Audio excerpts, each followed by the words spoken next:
our final keynote presenter should be no stranger to you because he has become, I guess, a permanent fixture on our annual conferences. Mark Whitner is a managing director and a senior economist for the Wells Fargo, where he is responsible for tracking national and regional economic trends. On any given day, actually, you wouldn't be surprised to see his commentary on major publications like New York Times or Wall Street Journal. He holds leadership positions in a number of professional organizations, and he's a member of the Blue Chip Economic Forecasting Panel and the National Association of Business Economists. He also serves on the Joint Advisory Board of Economics for the Commonwealth of Virginia.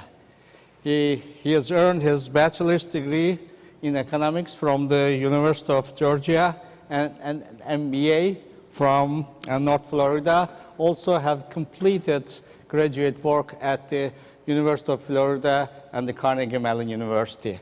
He is also a distinguished lecturer and a practitioner at the University of Georgia. I guess with that, let's welcome Mark to another CII annual meeting.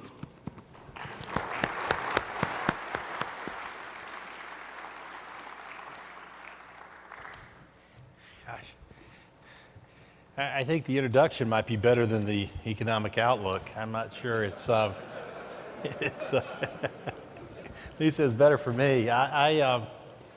It has been a rough road for the economy the last few years, and it doesn't look like it's getting a whole lot better in the very near term. I mean, I wrote a piece a few weeks ago. I said growth appears to be lost in a cloud of uncertainty, and that cloud doesn't seem to be clearing. It seems to be getting a little more dense, but the uncertainty isn't a mystery.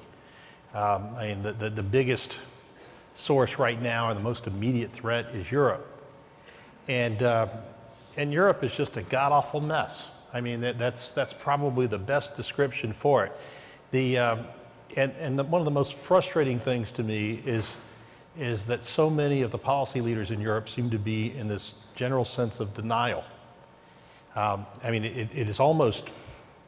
It would be funny if it didn't have so many real dollars and real lives at stake, but they've got this political party in Italy. It's called the technocrats, and I think that technocrats is just the degree that a bureaucrat gets when they go to college and they learn about how to schedule meetings and write communiques, and definitely just try to baffle people with BS, but they don't come up with any real solutions. And in Europe, we've had this crisis now for 3 years, and we are not 1 inch closer to solving it than when we had the riots in the streets back in April and May of 2010. If anything, it's gotten worse. And every time that the policymakers come together and they come up with some idea, we're going to pool all our resources together and stand behind our banking system. By the time they agree on something, events have already moved further down the hill. They've already slid further, so that whatever policy that they come up with no longer seems to apply because the situation has gotten worse. And I don't see it getting. I don't see how we get how we avoid a bad outcome in Europe. If anything, it seems that the storm there is still gathering momentum, and that companies are increasingly, large U.S. companies are increasingly saying we're going to de-emphasize Europe for the foreseeable future. We're going to sell businesses there or de-emphasize them, write down the assets, pull people home, refocus our energies on other parts of the world. I talked with our currency strategist and tried to figure out where the dollar's headed, and didn't get a good answer. So I haven't gotten a definitive answer as to where we're headed, the euro's headed.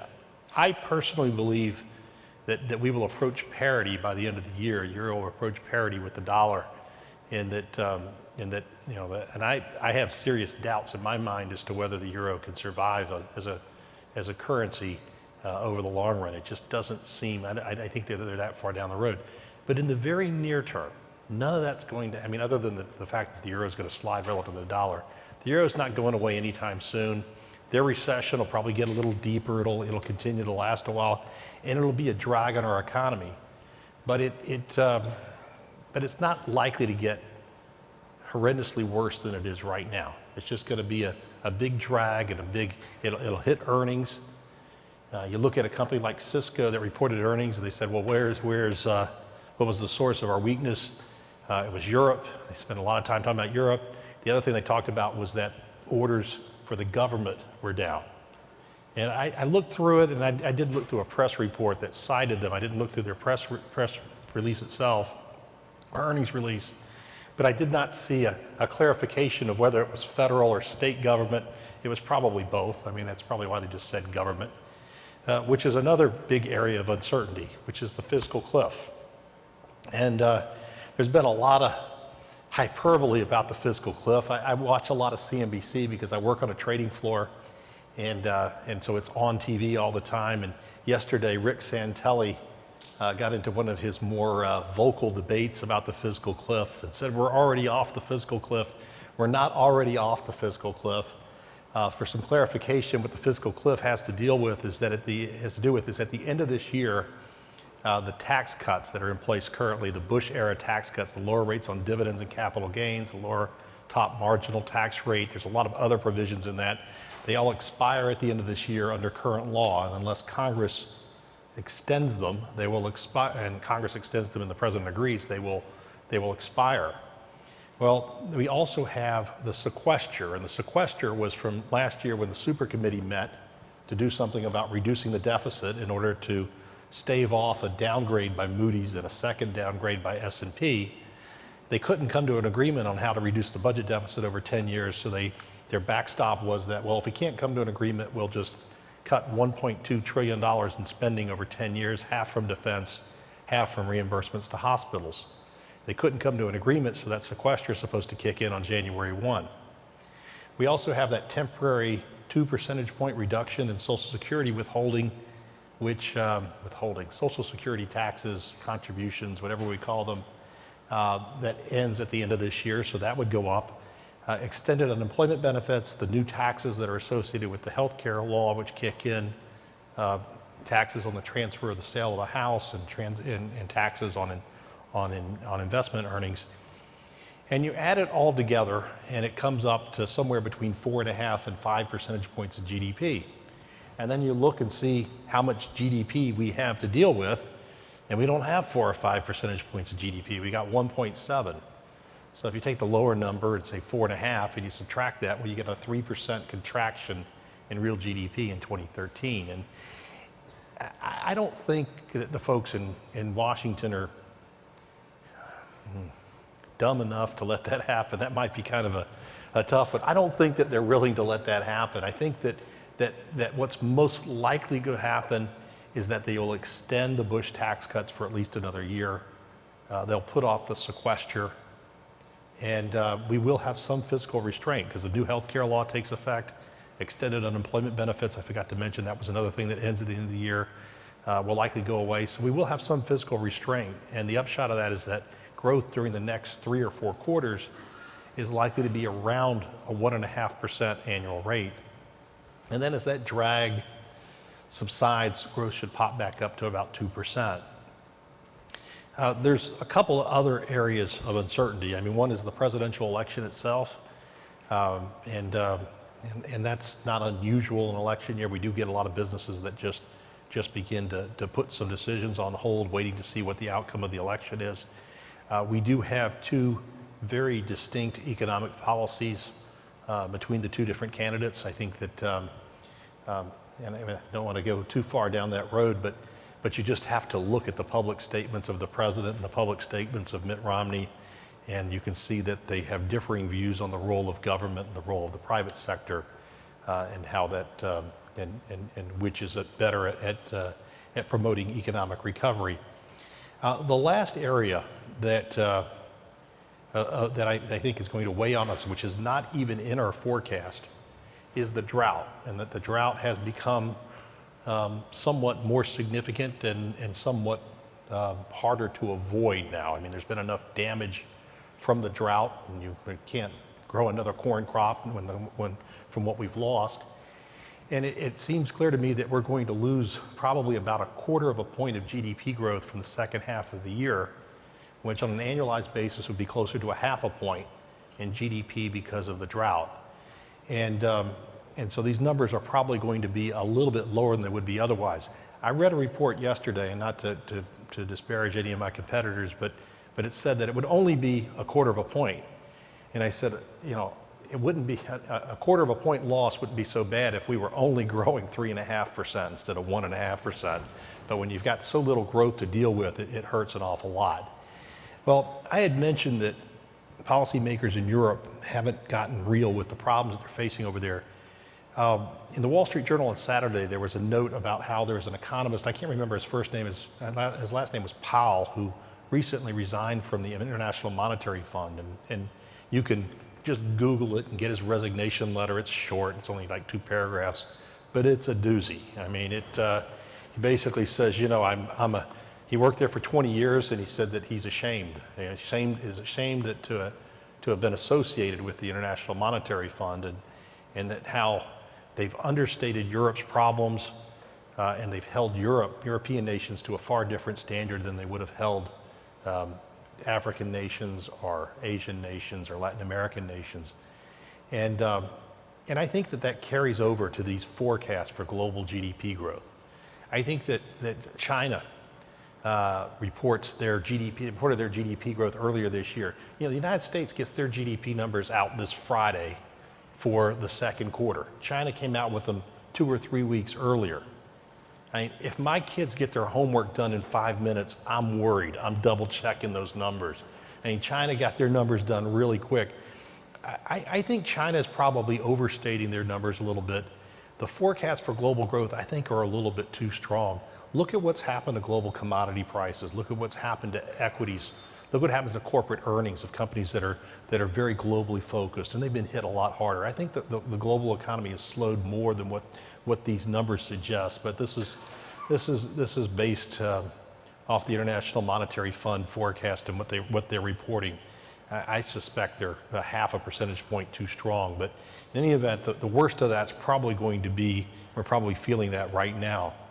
The last point that I would make on overall growth is that when we came out of the recession, we heard a lot about how we're facing a new normal. And I think Bill Gross, I'm not 100% positive, but I think that Bill Gross at PIMCO is probably the initiator of that phrase.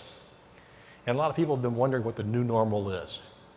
Well, I've got an overly simplified version of that. I think that what we learned in college was that the long-term growth rate for the economy was 2.5%. And I don't know if it ever truly was 2.5%, but it's not a bad baseline.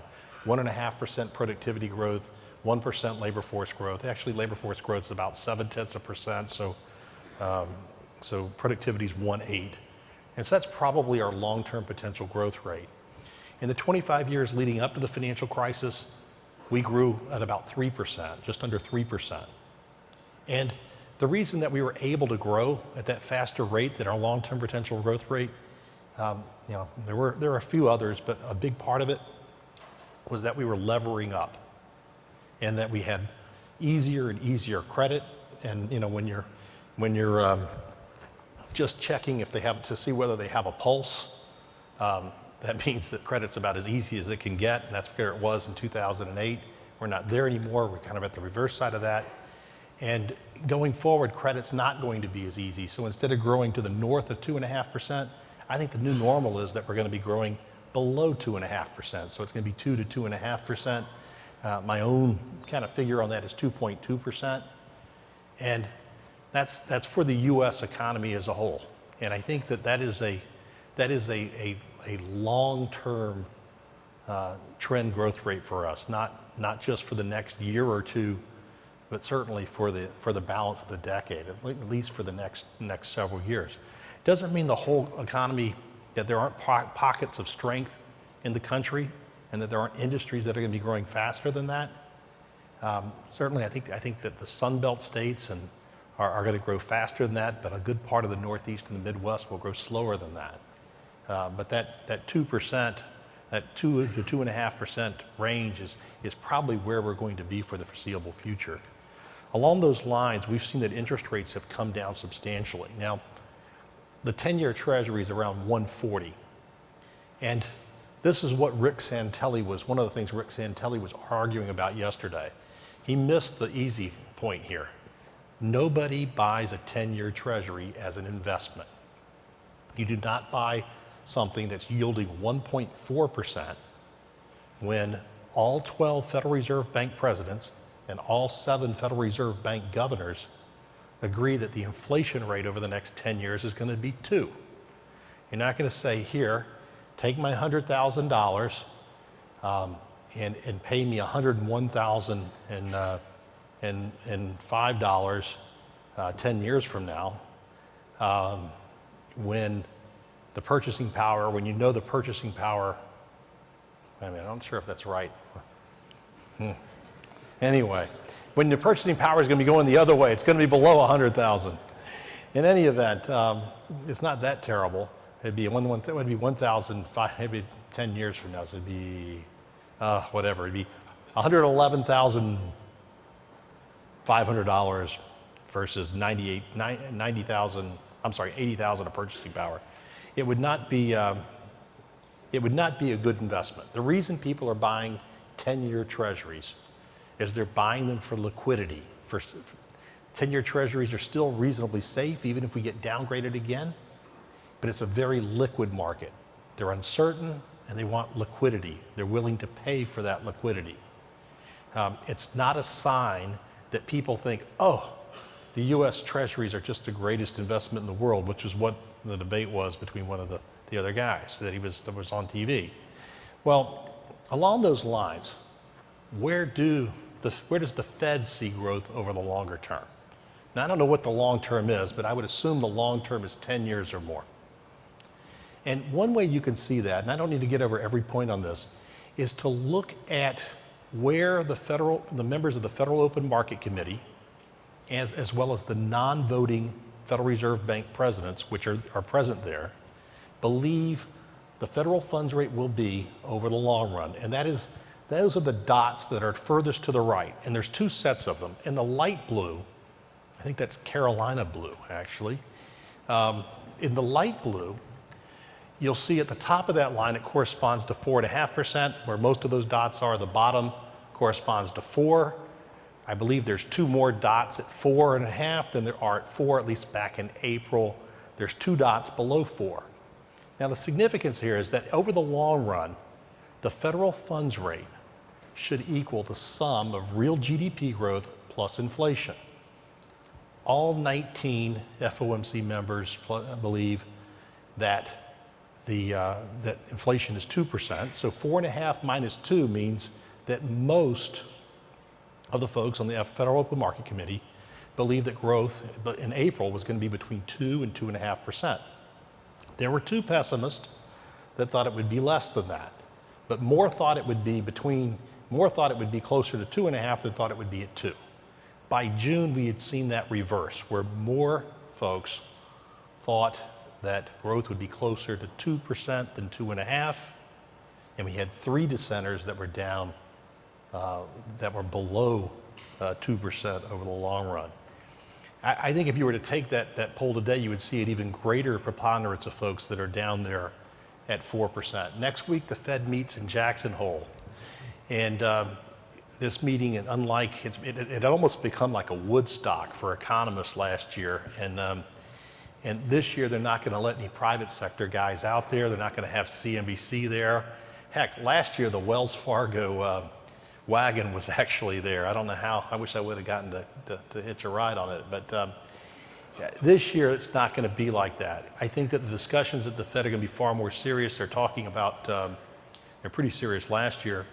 They're talking about, the thinking on the Wall Street Journal is that they're going to announce a 3rd round of quantitative ease, where they're going to announce more securities purchases, probably bond purchases. And they also may discuss what on earth could they do if the U.S. economy falls back into recession? And I think the Fed is coming around to that kind of thinking. Not that we're going to go into recession in the second half of this year, hopefully not in 2013 if we avoid the fiscal cliff. But we're now 3 years into this economic recovery. The average economic recovery has lasted 4 years. The average economic expansion has lasted 4 years. The longest was 10, which we had back in the 90s. We had an 8-year expansion back in the 80s and a 6.5-year expansion leading up to the current recession. So at some point, before the economy fully recovers, at some point before the Federal Reserve has been able to return the funds rate to its long-run average, odds are we're going to go into another recession. The Fed's going to have to think about how they're going to conduct policy and how they're going to stimulate the economy other than lowering interest rates, because it's not likely to be a viable alternative. And I think that that's going to be the focus of next week's meeting. And I really don't know what will come out of it, but I do think we'll probably see some additional securities purchases at a minimum. Now, in terms of the unemployment rate, we get that the next Friday. We get GDP on this Friday. A week from Friday, we get the unemployment rate and employment growth. There seems to be no question in my mind that job growth has slowed. We've averaged about 70,000 net new jobs a month over the last 3 months. And hiring plans have tended to slow even more than what we've seen in the non-farm employment numbers. And more recently, layoff announcements have increased, mainly because I think that most of the pressure to cut back is coming from the slowdown of the global economy. I was giving a talk to an internal group yesterday, and I said, think about it. If one area within our bank really messed up and it caused our company not to meet their numbers, don't you think that every area of the bank would feel the tightening in that belt? I mean, that belt would tighten, and it would tighten across the whole company. That's the way the world works. It doesn't matter if you did it or not. The entire company pays the price for it. And that's what you're seeing at a lot of U.S. multinationals right now, that as growth has slowed overseas, they're cutting jobs at home. And I think that that'll put some upward pressure on the unemployment rate. Not a whole lot, but I do think that we could see the unemployment rate get back to 8.5% by the end of the year. Now, I'm not going to get through all of these charts because there's way too many, and I want to make sure I got some time for questions. But I wanted to turn to housing.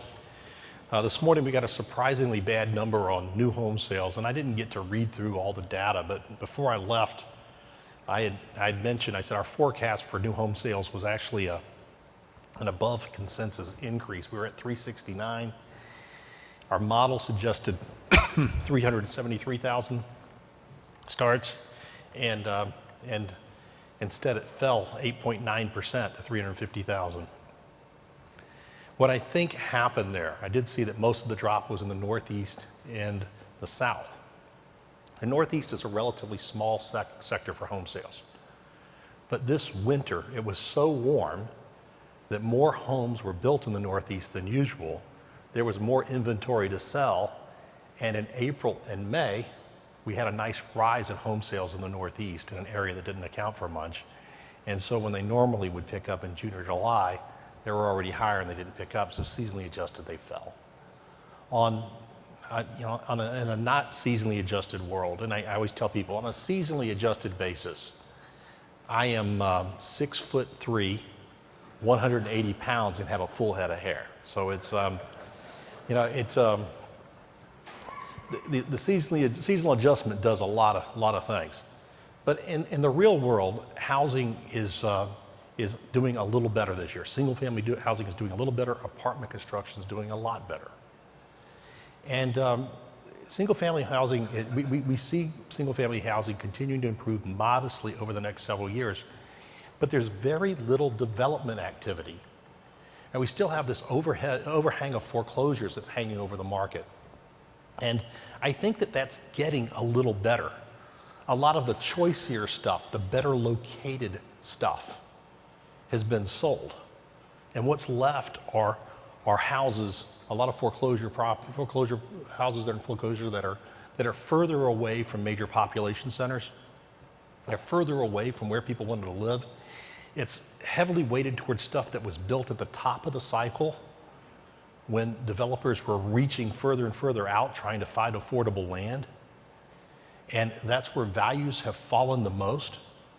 And it makes absolutely no sense to live out there when you can find something cheaper, closer into where you wanted to live in the first place. And where home builders are building for the most part are in partially built out subdivisions that are closer into town. And I think that from there, we'll find some development activity that's between where these partially built out developments are on the outskirts of town and in the center cities. I think it's going to take a long time for some of those outlying areas to recover. We don't have housing starts getting back to that 1.5 million level that would be considered normal until 2015 or 2016. And I talked to a lot of folks and I said, Mark, don't you think we can get there sooner than that? And I said, we could if we could figure out what we're going to do with Fannie Mae and Freddie Mac, if we could get some stronger job growth in the rest of the economy. And I just don't see that happening. About the best thing I could say about housing is that it is so weak right now that it will actually get better even as the rest of the economy loses momentum over the next 9 months. Housing will actually improve as the rest of the economy slows, because we can rise another 20 to 30% just to get up to where it would normally be in the depth of a serious recession. So we've got a lot more room to go up to the upside, and I think that'll happen. On the apartment market, we are seeing real strong growth in a couple of markets. I mean, Austin and Raleigh are the two strongest apartment markets for new development. Rents are rising the most in places like San Francisco and Seattle, and there's a lot of projects in the pipeline. What I tell people say, well, I get the question almost every day, do you think apartments are going to become like a bubble, just like single-family homes did? And I don't think so, because if you look at overall apartment construction, it's still relatively low compared to where you would normally be in a recession. But where I worry about apartment development is that income growth is very, very low throughout the economy today. And I think that when I look at a lot of the pro formas on apartment proposals, and they're expecting 3 to 5% rent growth for the next 5 to 7 years, that's not going to happen. Look at the University of Michigan Index of Consumer Sentiment. Every month they ask 5,000 households, how much do you think your income will rise in the next 12 months?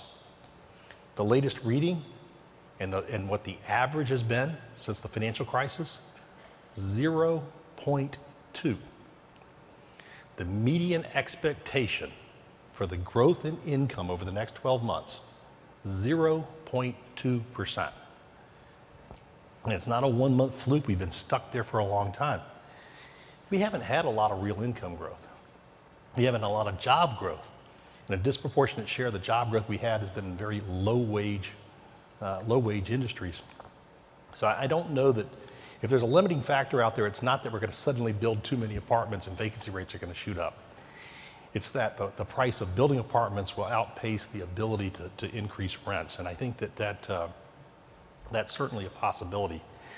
Now, one thing that's gotten a lot of attention is that home prices have swung into positive territory. Most of the major measures of home prices are now rising. And I think that the story may actually have gotten a little bit ahead of itself. Much of the swing in home prices that we have today is that foreclosure activity has actually slowed a little bit, and the number of homes that are being sold outside of foreclosure had picked up until the last month. And so the percentage of homes that are being sold that are part of a foreclosure has dropped a little bit. And this has happened during the middle of the last couple of years. When we get to the fall and the winter, foreclosures are going to probably pick up a little bit, non-foreclosure sales will fall, and home prices may dip back down a little bit. Now, that doesn't mean that prices haven't bottomed. They have bottomed. I think there's no question that housing prices have bottomed. I just don't want people to be surprised if they see home prices have declined. If you pick up the paper in January and February and say, oh my gosh, it's a triple dip, home prices are going back down again, particularly if the unemployment rate's risen back up to 8.5% or so, and people will get a little afraid, oh, here we go again. it's not the start of another decline. If prices dip back down again, it just has to do with the rising proportion of sales made up for by foreclosures. And it just makes perfect sense. In the winter, you don't have as many people buying a house, but banks are going to be selling foreclosures at the same rate no matter what because all that's done inside an office building where the lights are on the same amount of time every day. Well, now you look at overall construction trends. I had a couple of charts on here where you can see some divergent trends. I mean, the one on the left shows you residential versus non-residential construction. And you can see a little bit of a pickup in non-residential construction. Now, that is not private non-residential. And so it's, I'm sorry, that's not commercial, non-residential is not commercial construction. And a lot of the growth in non-residential construction over the last year has come from energy and power. It's either been oil and gas exploration, refinery construction, or new power generation facilities. When you look at the right, I've got public and private construction, and you can see that private construction has picked up a little bit. Public construction, I put this on here because you can see I can't really get to it with the real red dot, but you look at that little, public construction starts coming down after the end of the recession, and then it picked back up a little bit with the Build America bonds, and then it's come back down ever since. I mean, we're kind of faltering under the weight of the tightening finances of the federal government and the state governments. In terms of private commercial construction, we haven't had much of a rebound there. Private commercial, I mean, we're talking about office, industrial, retail, and other. And really, the only part of private commercial that has shown any strength has been warehouse and industrial space. And it has quietly seen a fairly decent revival. The retail market is grossly overbuilt. Retailers are increasingly getting creamed by the internet, and margins are getting squeezed. And there's not a lot of income growth. The strongest growth that we're seeing in retailing is coming from things that appeal to folks that are struggling. Car parts, auto parts stores, and drug stores and the dollar stores. That's where most of the growth is that's occurring at in retailing. The office market's only beginning to, and only in the last quarter or two, beginning to show any signs of a reviving in demand. In terms of highway and street construction, we did get a transportation bill. We are going to see, we're likely to see some modest growth in highway construction over the next few years.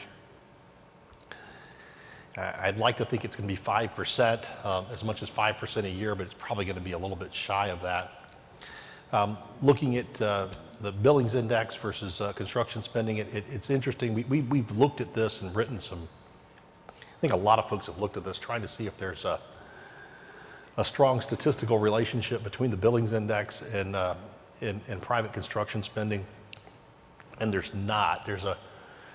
They look good on a graph together, but if you tried to predict construction based off of changes in the Billings Index, it wouldn't work. But you can see how they both turn down. And I hate to try to explain every little minute swing in here, but we talk with a lot of businesses, and there's really no mystery behind what's turned down here. A lot of this weakness has come out of the concerns about the fiscal cliff, and companies that deal with the federal government in particular, where they have put expansion plans on hold. So if you're a defense contractor, a federal contractor, or you do a lot of business with the government, or you are the government, you've put a lot of construction plans on hold, and I don't see that getting better till after the election. I didn't want to get through all of these here. I wanted to get to the one on, this is the last one I wanted to talk about here, which is hiring in construction and what's happening with the unemployment rate and average earnings in construction. The JOLTS data is employment data that gives us, it breaks down, it differs from the employment data we get the first Friday of the month. And that it gives us data on the number of people hired, the number of people that were let go, the number, and we also get that by industry. And as you can see, the hiring trends in construction have been trending down for quite some time. And a lot of that has to do with the fact that what we're adding is the construction that we're adding tends to be more capital intensive than labor intensive. It was single family construction tends to be more labor intensive than other types of construction, at least on a per dollar basis. And so we've seen that the hiring trends have gone down. Even though hiring has gone down, unemployment has gone down. And wages have not gone up. And there's not, I mean, it's kind of broken the relationship between wage gains and the unemployment rate. What's going on here? It's really no mystery. You may have seen in the paper in the last week or so, we used to see these articles that said it's a man session, that men were impacted more negatively by this recession than women because men tend to work in construction and manufacturing, and there were many more layoffs there than there were in the economy as a whole. There was an article in the paper last week, it was an Associated Press piece, said that men had gotten 80% of the jobs that had been created since the recession. What I believe is since the recession ended, what I believe has happened is that a lot of folks that were displaced in construction are working at retail. And they may have 80% of the jobs, but they are working 2 of them. So if you're working at Walmart, if you're working at Walmart and Home Depot, instead of working at one job in construction, that's how you get to that 80% number. It's certainly borne out by the data when you look at where most of the jobs are that we've added since the recession ended, disproportionately part-time. Disproportionately, 44% of the jobs that we've added since the recession ended are in retail trade, leisure and hospitality, which is hotels and restaurants, temporary staffing, and home health care. The 4 industries make up 23% of the workforce. They've accounted for 44% of the jobs. I think that's what explains it. That's why the unemployment rate for construction workers has gone down. Wages haven't gone up necessarily. They've gone up a little. They haven't accelerated. And hiring in the industry has actually gone down. I think that's what explains that anomaly. I think they've moved on to other places. The last chart that I have here is just our list of concerns, and I've mentioned a lot of them already. Certainly, our number 1 concern is the European debt crisis, which doesn't seem to be getting better.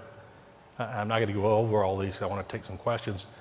But closely along that is credit availability, which does seem to be getting better now. At least in our institution, it's getting a little better. Deleveraging, a lot of people think about deleveraging and they think about it in terms of household balance sheets. I think that the important way to think about deleveraging is that we've got slower economic growth, so our capacity to generate income is less than it was in the past. And households realize that they're not going to earn as much money as they thought in the past or accumulate as much wealth. And they're now trying to figure out how to best fit their lifestyle in with that new reality. And the last big one that's weighing on us here is fiscal and monetary policy. Our budget deficit, our national debt, at least the publicly held debt, is about 74% of GDP. The overall debt is around 104% of GDP, but we don't count debt held by the Social Security Administration, which I'm not quite sure why, because when the debt is redeemed, the Federal Treasury has to issue it somewhere else. But anyway, we'll go with the definitions here. And we don't count debt held by the Federal Reserve because they turn that into newly created money. But when debt gets to be over 90% of GDP, it becomes mathematically impractical, not impossible, but certainly mathematically impractical for an economy to grow faster than 2% on a sustained basis. And that's essentially where Europe has been and had been prior to the crisis. Now they're in a lot worse shape than that. And we're rapidly approaching that, and that's why we're getting a lot of calls to do something about the deficit. On monetary policy, I've mentioned this already with the Jackson Hole Conference. The big questions on monetary policy are what do you do? I mean, what does the Fed do to stimulate the economy? Now, I think they will do QE3, and I think they're doing this thing called Operation Twist right now, where they're going in their portfolio and selling their shorter dated securities and using it to buy longer dated securities to push down long-term interest rates. Well, 10-year Treasury is 140. I don't know how much lower you want to push it. But what I think they may do next is buy more mortgages, buy more mortgage-backed securities, and try to push mortgage rates down further. So maybe we push the 30-year mortgage down to 3%, push the 15-year down to 2.5 or 2.25. I don't know what that does. It creates an opportunity to refinance. It creates an even more compelling reason to buy a house. But if people aren't feeling secure about their employment, they're not likely to do anything else. The real critical question to me on monetary policy, there's two of them. One is, if that doesn't work, what do you do? And then the second one is, how do we unwind all of this without creating big shock waves the other way? At some point, we have to return interest rates back to a more normal level. And I don't think the Fed has a clue. They claim that they can do this very methodically. I'm not so sure that they can. So let me stop right there, and there's plenty of other things we talk about. I'm not sure exactly how much time we've got. I think we've got drinks after this. So let me stop right there and open it up for some questions. Thank you.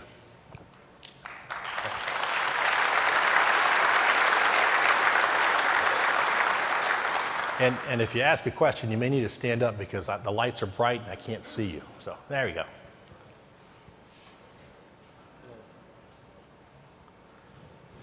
Yes. It's okay. No, is it on? Hi. Yes. Oh. Here in the back. Okay, go ahead. Yes. Regarding as far as with the Israeli Air Force, they've taken out an atomic reactor in Iraq, I think 79 or 80. And in Syria, I believe in 2007, they took out their nuclear reactor. So if diplomatic efforts break down with Iran's nuclear program and the Israelis having demonstrated a propensity to proactively protect themselves, what would happen to our economy, assuming that the Strait of Hormuz would be shut down pretty quickly? Gosh, the way you asked that question at first, I thought you were going to tell me that something had happened. So it's I don't know that I can really answer that question other than saying it would be horrendous if oil was shut down to the rest of the world, and we don't get a lot of oil from the Middle East. I mean, the truth is the United States gets most of its oil from North America, and we do get some oil from Venezuela, but we don't get a whole lot of oil outside of North America. So from a supply perspective, we would probably be okay, but the prices would spike if we were to see some sort of escalated military action over there. But I don't know. The only news I've heard out of there was that today, the latest virus that somebody, I don't know who did this, but some college kid from UT probably, but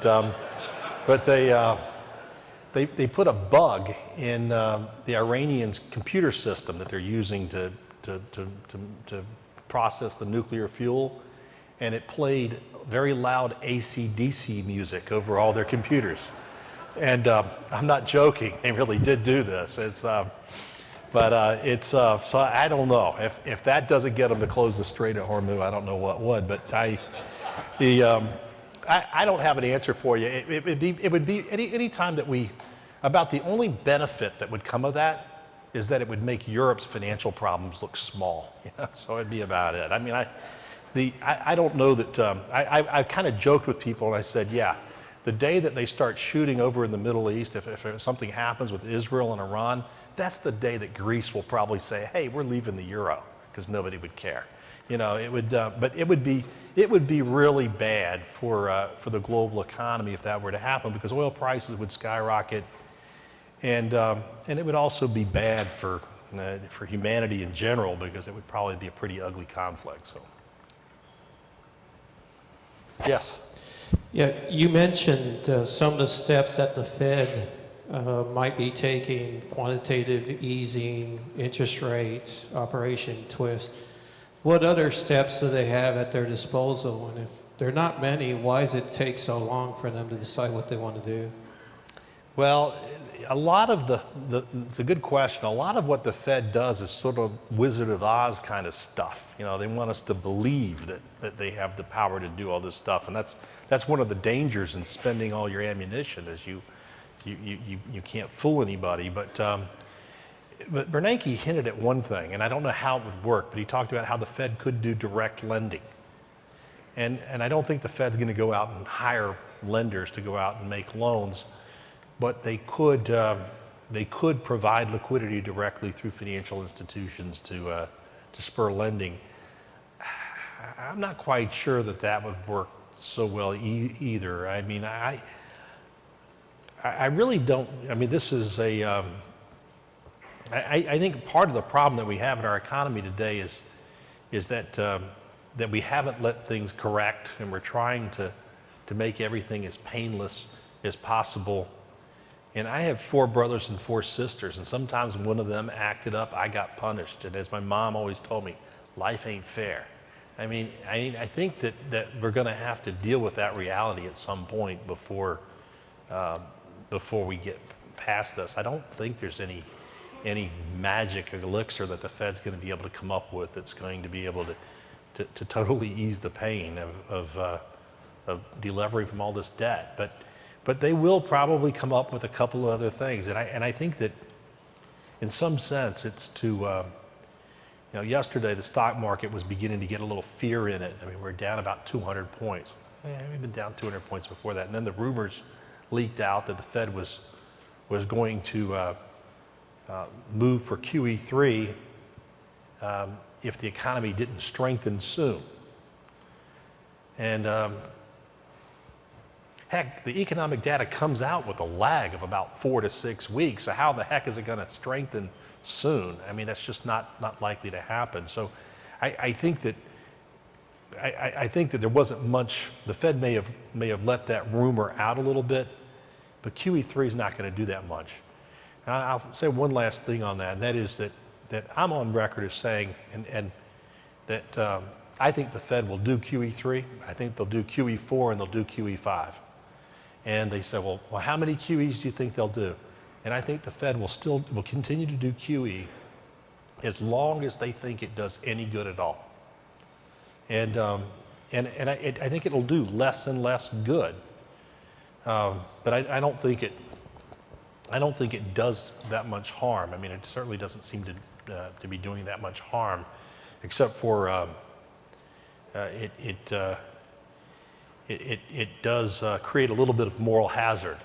I mean, if the Fed is doing QE3 because the stock market's going down, and the stock market's going down because earnings out of Europe stink, well, maybe they should just let the stock market go down. I mean, that's probably the wiser thing to do. One more question. So it's one last question. Is there one over anywhere else? Yes, the question is, we've been reading a lot about the government pumping in money for fixing the infrastructure, and it's totaling like $2 trillion. Now, the question is it possible it's going to happen in our lifetime? And the second question is, if it did happen, would that drive the inflation or drive the interest rate high? You know, we did get a transportation bill, so I'm hoping that will give us a little bit more road construction, and we will see some benefit from that. If we were to get another recession, you look at the last stimulus bill, that $787 billion stimulus bill that came out when Obama first became president, about 93% of that was some sort of an income transfer, either to individuals or to governments, and about 7% involved infrastructure spending. If we were to go into another recession, I think the next stimulus bill that we see would be the reverse of that, where most would go into infrastructure building. I mean, I talk to people about this a lot. I said, come on, I know a lot about regional economies. If you said, Vitner, you're going to come to Camp David for a weekend and you're going to give me a list of 200 infrastructure projects that we can do reasonably quickly that would be meaningful and touch the entire country, I could do it. I mean, I'm sure somebody would feel left out, but my God, if we would have put $8 billion into mass transit systems that are already in place in the United States, but just expanding them a little bit, we would have actually had something being done. I mean, high-speed rail, it is a worthy cause, but it's not something that you can move the needle on very quickly. And so there are certainly ways that we could speed up infrastructure. I mean, there are interstate highways, Interstate 73, 74, which cuts through my neck of the woods, cuts through some of the counties with the highest unemployment rates in the country. And it would have made some sense to kind of speed up some dollars from there. I don't know that there would have been that much of an environmental issue with who out most of that. So it just seems that we could do this if we wanted to, but the motivation wasn't there. Too much of economic policy, and I'm not, you blame the one that's in there. It's not like it's not understandable. They chose shovel-ready projects because they wanted to have something that they could show, that they could say, hey, look, we're doing something. If you build a new road as opposed to paving an existing road, you can't speed up the environmental review or environmental permitting process. It is what it is. You can't say, oh, you can't sue us, and there's all sorts of law firms out there that wait till the last day before a project's going to start just so they can sue you, and you can't suspend the law, the rule of law, so they're going to be there. And so the reason that I don't think there was as much political will to spend a lot on infrastructure is they were worried that the results might not be there to benefit them. And it's a rotten way to make policy, but I don't think it's limited to necessarily limited to one political party. In terms of inflation, no, that's not going to create inflation. It would create inflation if we were building lots of other stuff. It might slightly drive up the cost of building sports stadiums, though, because they're going to compete for the rebar and the concrete, but I think we got plenty of it to go around. That was kind of a joke there at the end. Anyway, thank you very much. I'll be around at the reception afterward. Thank you.